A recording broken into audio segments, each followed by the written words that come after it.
एक प्रेम ऐसा भी हर दुख में मरहम की तरह था। प्रेम ये सब तिलिस्म सा लगता था उसे। किताबों, कहानियों, कविताओं, शेरो शायरी, इन सब में प्रेम के बारे में बहुत पढ़ा सुना था, पर उसे हकीकत की ज़मीन पर यह बकवासी लगता था। वह यानी निधि अक्सर जब भी प्रेम के बारे में किसी से सुनती तो उसे हंसी आ जाती थी।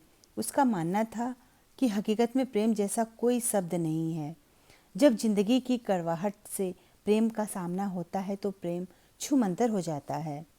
प्रेम वास्तव में बस एक कोरी कल्पना है, सुनहरा ख्वाब है, इससे ज़्यादा कुछ नहीं। अक्सर वह ऐसा सोचा करती थी। उसने कभी ये सोचा नहीं था कि वह किसी से प्रेम करेगी। पहला तो प्रेम को लेकर जो सामाजिक अवधारणा बनी हुई थी, जहाँ प्रेम से माता पिता के इज्जत को जोड़ा जाता था, तो वह माता पिता के इज्जत पर आँच नहीं आने दे सकती थी। दूसरी, उसे लगता था कि प्रेम जैसे शब्द उसके लिए बने ही नहीं हैं। पर निधि को यह नहीं मालूम था कि ईश्वर की योजनाएं हमारी सोच से बहुत ही आगे होती है। वह हमें उम्र के किस मोड़ पर कब किससे मिला देता है, हम उसे जान ही नहीं पाते। पता नहीं ईश्वर का क्या प्रयोजन होता है, जिसे हम कभी नहीं समझ पाते हैं। निधि के साथ भी यही हुआ था। अनजाने ही साधारण चैट से शुरू हुई बात फ़ोन कॉल तक पहुंच गई थी।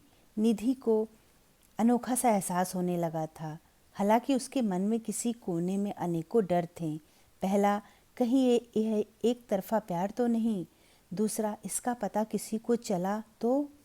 पर दिल और दिमाग के जंग में हमेशा हार दिमाग की होती। वह दिल की बात सुनकर काल्पनिक खुशियों का संसार बसा चुकी थी, जहाँ किसी तीसरे का प्रवेश नहीं था। बस वो थी, उसकी कल्पना थी। पर हाँ, अपने सुख दुख सबको एक दूसरे से साझा करती, और इतने में ही वो खुश थी और ईश्वर का शुक्रगुजार थी कि उसकी ज़िंदगी में एक ऐसे इंसान को शामिल किया जो भले ही हर पल उसके साथ न हो, पर हर दुख में मरहम की तरह था और हर सुख में उत्सव की तरह था। पता नहीं यह प्रेम का क्या स्वरूप था। निधि को नहीं पता था कि वह सही है या गलत, पर निधि को प्रेम था और वह रूह से जुड़े इस प्रेम में खुश थी और उसे इसके अलावा कोई चाहत नहीं थी। धन्यवाद दोस्तों। मेरी कहानी अच्छी लगी तो प्लीज़ सब्सक्राइब करना ना भूलें।